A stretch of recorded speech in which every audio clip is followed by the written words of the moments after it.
जिल्हा परिषद आणि पंचायत समिती निवडणुकीतही महायुतीचाच बोलबाला। भाजपचे सर्वाधिक सदस्य, महाविकास आघाडीची पराभवाची मालिका कायम।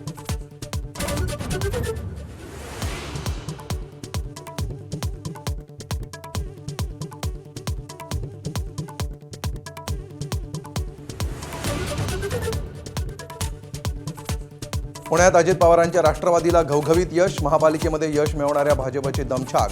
विजयानंतर अजित पवारांच्या आठवणीनं आमदार सुनील शेळके भावुक।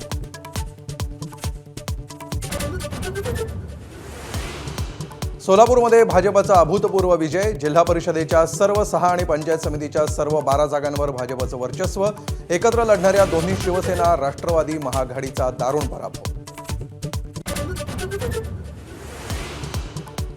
तळ कोकणात राणे ब्रँडचीच हवा। सिंधुदुर्ग जिल्हा परिषदेत महायुतीनं बहुमत गाठलं। भाजपचे 21 तर शिवसेनेचे 8 उमेदवार विजयी।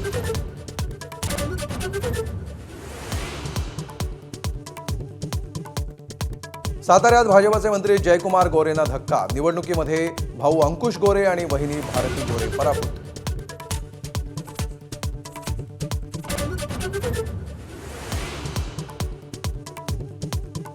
संभाजीनगरच्या वडगाव कोल्हाटेत भाजप पुरस्कृत अपक्ष उमेदवार सचिन गरड अवघ्या एका मताने विजयी। शिवसेना उमेदवाराचा केला पराभव।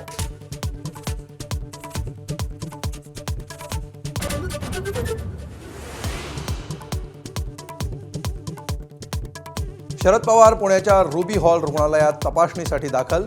श्वसनाचा त्रास होत असल्याची माहिती। सुप्रिया सुळे, सदानंद सुळे ही रुग्णालयात।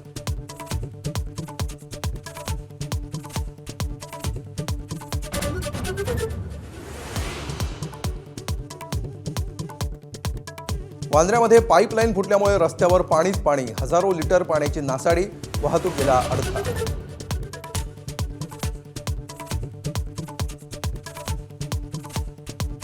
आणि सुरुवातीला पुण्याहून एक महत्त्वाची अपडेट आहे। पुण्यातल्या रुबी हॉल क्लिनिकमध्ये शरद पवारांना दाखल करण्यात आलंय। शरद पवारांना खोकला आणि श्वसनाचा त्रास होतोय। थोड्याच वेळात डॉक्टर शरद पवारांच्या प्रकृतीची माहिती देणार आहेत। शरद पवारांची प्रकृती व्यवस्थित आहे अशी माहिती एबीपी माझाला डॉक्टरांनी दिलेली आहे। रुबी हॉल रुग्णालयामध्ये शरद पवारांच्या तपासण्या सुरू आहेत। सुप्रिया सुळे, सदानंद सुळे आणि रोहित पवार रुग्णालयामध्ये पोहोचलेले आहेत। पवारांचे वर्गमित्र विठ्ठल मणियार हे सुद्धा रुबी हॉल रुग्णालयामध्ये आहेत।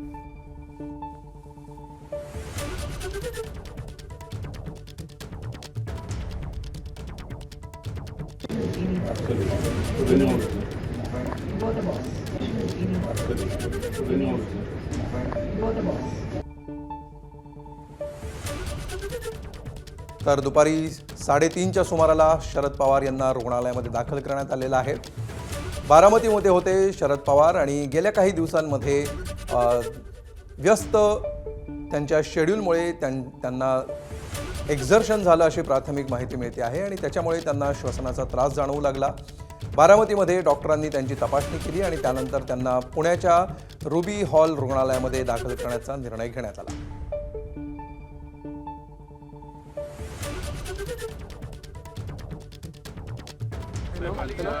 डॉक्टर लोढा स्थितीबद्दल त्या ठिकाणी मार्गदर्शन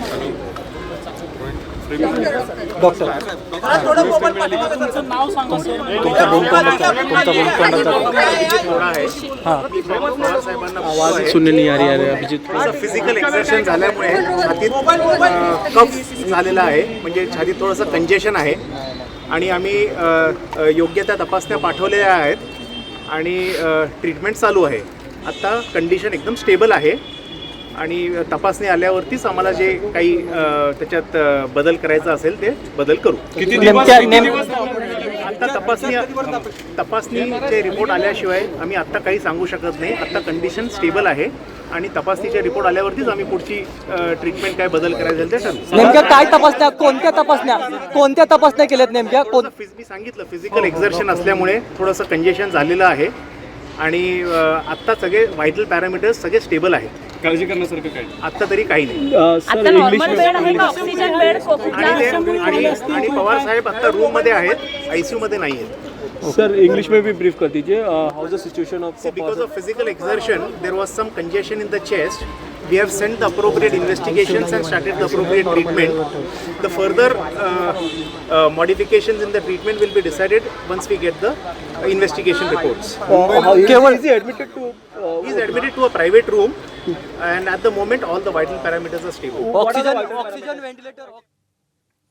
तर शरद पवारांची तब्येत सध्या स्थिर आहे आणि चाचण्यांचे रिपोर्ट आता अपेक्षित आहेत असं डॉक्टरांनी म्हटलेलं आहे. पुढची महत्त्वाची बातमी, कोकण रेल्वेचं वेळापत्रक कोलमडलं आहे. मुंबईवरून गोव्याच्या दिशेनं जाणाऱ्या वंदे भारत एक्सप्रेसमध्ये कुडाळ स्थानकाजवळ तांत्रिक बिघाड झाला आहे. त्यामुळे वाहतूक काही काळ ठप्प झाली आहे. अप आणि डाऊन मार्गावरील रेल्वेची वाहतूक त्यामुळे विस्कळीत झाली आहे.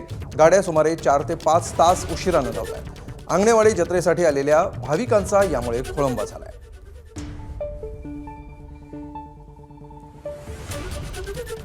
कोकण रेल्वे मार्गावरील वंदे भारत ट्रेनला कुडाळ नजदीक इंजिनमध्ये बिघाड झाल्यामुळे वाहतूक काही काळ ठप्प झाली होती. त्यामुळे कोकण रेल्वे मार्गावर धावणाऱ्या अनेक गाड्यांचं वेळापत्रक कोलमडलेलं आहे आणि त्यामुळे कोकणात आंगणेवाडीच्या यात्रेसाठी आलेल्या भाविकांचं देखील वेळापत्रक कोलमडलेलं आहे. मी सध्या कणकवली रेल्वे स्थानकावर आणि या ठिकाणी जर आपण पाहिलं असेल तर मोठ्या संख्येने भाविक असतील किंवा कोकण रेल्वे मार्गाने प्रवास करणारे प्रवासी असतील यांच्या ट्रेन खोळंबल्यामुळे या ठिकाणी गर्दी झालेली आहे. प्रामुख्याने 3 ते 5 तास गाड्या ज्या आहेत त्या सर्वच गाड्या कोकण रेल्वे मार्गावर धावणाऱ्या गाड्या ज्या आहेत त्या उशिराने धावत आहेत आणि याचा फटका जो आहे तो कोकण रेल्वे मार्गावर वरून प्रवास करणाऱ्या प्रवाशांना होताना दिसतो आहे. आपल्यासोबत काही प्रवासी आहेत. तुम्ही कोकण रेल्वे मार्गावरून प्रवास करताय, कुठे जाताय आणि गाड्या वेळेवर आहेत का? आम्ही दादरला चाललो आहे आणि अजून गाडी काही वेळेत नाही आहे. तासभर वंदे भारतने चाललो आहे आणि वंदे भारत अजून तासभर लेट आहे. तुमची गाडी किती उशिराने धावते? मांडवी 11:30 ची गाडी आता जस्ट 3:30ला गेली, म्हणजे लगभग 4.5 hours लेट गेली. तर आपण पाहिलं असेल तर या ठिकाणी अनेक गाड्या ज्या आहेत कोकण रेल्वे मार्गावरील त्या उशिराने धावतात आणि याचा थेट फटका जो आहे तो कोकण रेल्वे मार्गावरून प्रवास करणाऱ्या प्रवाशांना मिळतो आहे. कॅमेरा पर्सन महबूब शेखसह सदाशिव लाड, ABP माझा, कणकवली, सिंधुदुर्ग. पुढची बातमी, त्रिभाषा सूत्र समितीचा अहवाल मुख्यमंत्री देवेंद्र फडणवीसांपुढे सादर करण्यात आला आहे. डॉक्टर नरेंद्र जाधव समितीनं सादर केलेला हा अहवाल लवकरच मंत्रिमंडळापुढे ठेवला जाईल. राज्यातल्या त्रिभाषा सूत्रांमध्ये तिसरी भाषा म्हणून अनेक पर्याय विद्यार्थ्यांना उपलब्ध करून देण्यात येणार आहेत. कुठल्याही एका भाषेची सक्ती नसेल. याशिवाय इयत्ता पहिलीपासून AI, information communication and technology विषय शिकवण्यात यावा असा त्रिभाषा सूत्राशी संबंधित पूरक दुसरा अहवाल मुख्यमंत्र्यांकडे सुपूर्द करण्यात आला आहे. राज्य सरकारनं शालेय अभ्यासक्रमामध्ये पहिलीपासून हिंदी भाषेच्या समावेशाची सक्ती केल्यावर राज्यभरातून त्याला तीव्र विरोध झाला. यानंतर सरकारनं त्रिभाषा सूत्र समिती नेमून अहवाल सादर करण्याचा आदेश दिला होता. त्यानुसार हा अहवाल सादर करण्यात आला.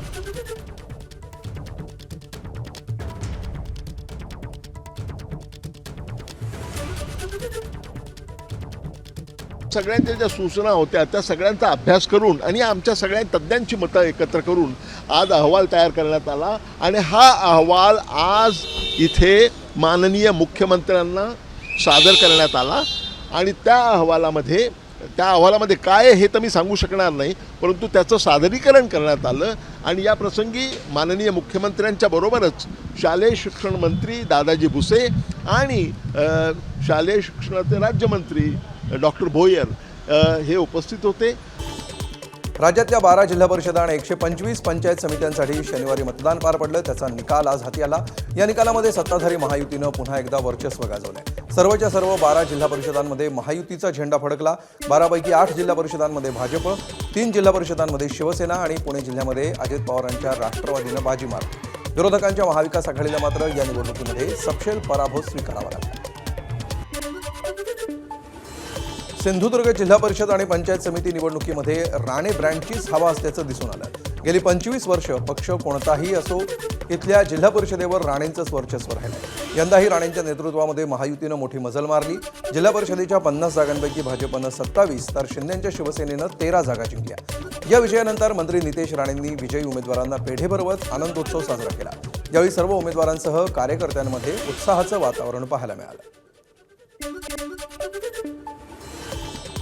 आता निकालाच्या नंतर महायुती म्हणून हे जे काही मस्ती करणारे जे लोक आहेत, अदृश्य हाताच्या नावाने महायुती आणि सिंधुदुर्गाच्या विकासाला गालबोट लावणारे जे लोक आहेत, अदृश्य हाताच्या नावाने आमच्या जिल्ह्यामध्ये भारतीय जनता पक्षाच्या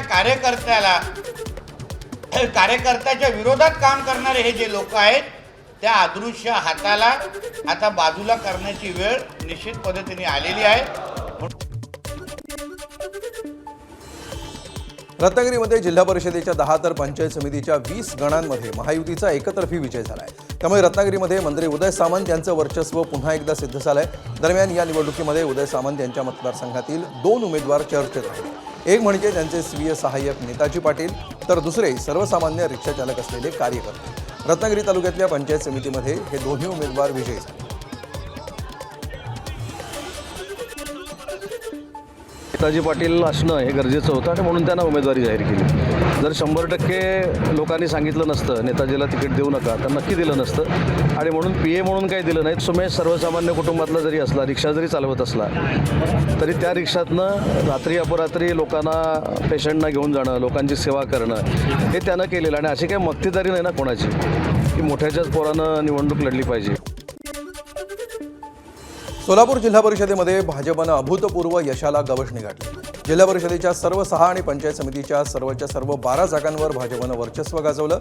एकत्र लढणाऱ्या दोन्ही शिवसेना, राष्ट्रवादी आणि महाआघाडीचा या निवडणुकीमध्ये दारुण पराभव झाला. कुरुल जिल्हा परिषदेसह मोहोळ तालुक्यामध्ये भाजपनं मोठं यश मिळवलंय. या विजयानंतर माजी आमदार यशवंत मानेंच्या उपस्थितीमध्ये भाजप कार्यकर्त्यांनी जल्लोष केला. या निवडणुकीमध्ये राष्ट्रवादी काँग्रेसचे जिल्हाध्यक्ष उमेश पाटील आणि त्यांच्या भावाचा पराभव झालाय. भाजपच्या विजयानंतर यशवंत मानेंनी उमेश पाटलांवर जोरदार टीका करत वायफळ बोलणाऱ्यांना जनतेनं त्यांची जागा दाखवल्याचं म्हटलंय. भाजप उमेदवार सचिन जाधव यांनी उमेश पाटलांचा तब्बल 1303 मतांनी पराभव केला. मोहोळ तालुक्यामध्ये खऱ्या अर्थाने भारतीय जनता पक्षाला विजय मिळालेला आहे. 6 पैकी 4 जिल्हाभर जागा आणि पंचायत समितीच्या 12 पैकी 7 जागा राहिलेल्या आहेत. परंतु आम्हाला दुःख एक आहे, गड आला पण सिंह गेला. पेनूर गटातील आमचे रामदासभाई चौरे आणि आष्टीचे समाधान शेळके या दोघांचा पराभव झाला. ही आमच्या मनाला आणि जीवाला लागलेलं आहे. पण येणाऱ्या कालावधीमध्ये आणि मोहोळ विधानसभा मतदारसंघामध्ये 9 जिल्हा परिषदपेक्षा 7 जिल्हा परिषदमध्ये भारतीय जनता पक्षाला यश मिळालेलं आहे. यानंतर एक महत्त्वाची अपडेट. राष्ट्रवादीच्या उमेश पाटील यांच्या पराभवानंतर अनगरमध्येही भाजपनं जल्लोष केलाय. भाजपचे माजी आमदार राजन पाटील यांनी दंड थोपटले. मोहोळ तालुक्यामध्ये भाजपला मोठं यश मिळालंय.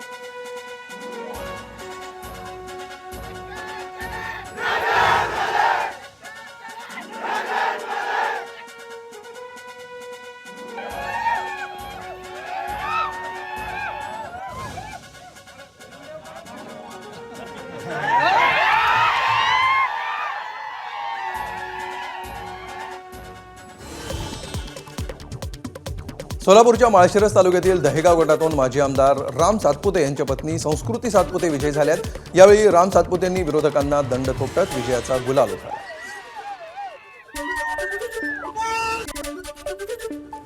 रायगडच्या महाडमधून बिरवाडी जिल्हा परिषद गटातून मंत्री भरत गोगावलेंचे सुपुत्र विजयी झाले. राष्ट्रवादीच्या निलेश महाडिक यांचा पराभव करत विकास गोगावले विजयी झाले.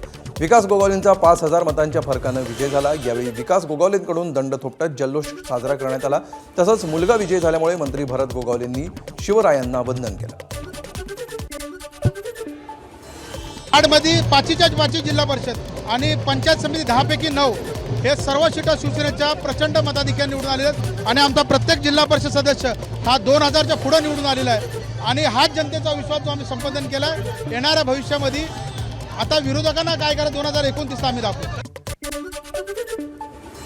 रायगडमध्ये भाजपचे राज्यसभा खासदार धैर्यशील पाटील यांच्या पत्नी निलिमा पाटलांचा 3500 मतांनी दारुण पराभव झालाय. शिवसेनेच्या शर्मिला घोडकेंनी निलिमा पाटलांचा पराभव केलाय. रायगडच्या अलिबागचे आमदार महेंद्र दळवी यांच्या सुनबाई आदिती दळवी यांनी अलिबागमधील चेंढरे जिल्हा परिषद गटातून विजय मिळवला. या निवडणुकीमध्ये त्यांची प्रमुख लढत शेकापच्या प्रवीणा घासे यांच्यासोबत झाली होती. आदिती दळवींच्या विजयानंतर शिवसेनेची ताकद वाढली. रायगड जिल्ह्यातील अलिबागमधील जिल्हा परिषदेच्या निवडणुकीमध्ये 10 पैकी 9 जागा शिवसेनेनं जिंकल्यात.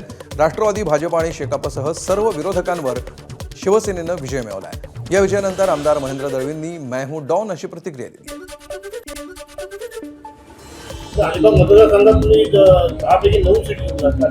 मैं हूं डॉन. येस. आता आज खरं सांगू का, अनेकांनी गमजा मारल्या, पण आता माझ्या मतदारसंघ किंवा रायगड जिल्ह्याचा मैं हूं डॉन, मीच डॉन. आता हे इतरांना पण कळलं असेल, त्याचे त्यांना आत्मपरीक्षण करावं असं मला वाटतं. पुण्याच्या मावळ तालुक्यामध्ये राष्ट्रवादीनं जिल्हा परिषदेच्या 5ही आणि पंचायत समितीच्या 10ही जागांवर निर्विवाद विजय मिळवलाय. आमदार सुनील शेळके यांनी ही कामगिरी पुन्हा एकदा करून दाखवली. मात्र या आनंदाच्या क्षणी नेहमीप्रमाणे येणारा अजितदादांच्या शुभेच्छांचा फोन यावेळी आला नाही. त्या शुभेच्छा कानावर न पडल्यामुळे आमदार सुनील शेळके भावनाविवश झाले आणि बोलताना त्यांना अश्रू अनावर झाले. सगळ्या कठीण परिस्थितीतून सुद्धा माझ्या मायबाप जनतेनं त्यांना भरघोस असं मताधिक्य देऊन दादांचं उत्तराई होण्याचा आज खऱ्या अर्थानं त्यांनी प्रयत्न केला. परंतु ते शब्दाच कानावरती पडणार नाही आहेत.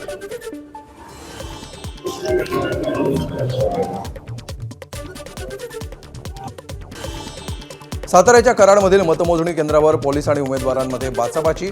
मतमोजणी केंद्रावर ठाकरेंच्या शिवसेनेच्या उमेदवाराला प्रवेश नाकारल्यामुळे गोंधळ. निवडणूक आयोग मनमानी कारभार करत असल्याचा उमेदवारांचा आरोप.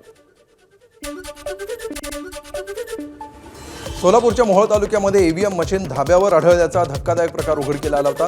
परवानगीशिवाय ईव्हीएम मशीन असलेलं वाहन स्ट्रॉंग रूमच्या बाहेर नेल्याप्रकरणी वाहन चालक दिनेश संजय भांगे यांच्यावर मोहोळ पोलीस ठाण्यामध्ये गुन्हा दाखल करण्यात आलाय. निवडणूक अधिकाऱ्यांनी वाहन परत मागवलं असतानाही चालकानं टाळाटाळ केल्याचा आरोप आहे. या घटनेमुळे परिसरामध्ये जमाव जमून दंगल सदृश परिस्थिती निर्माण झाली. एबीपी माझा, उघडा डोळे बघा नीट.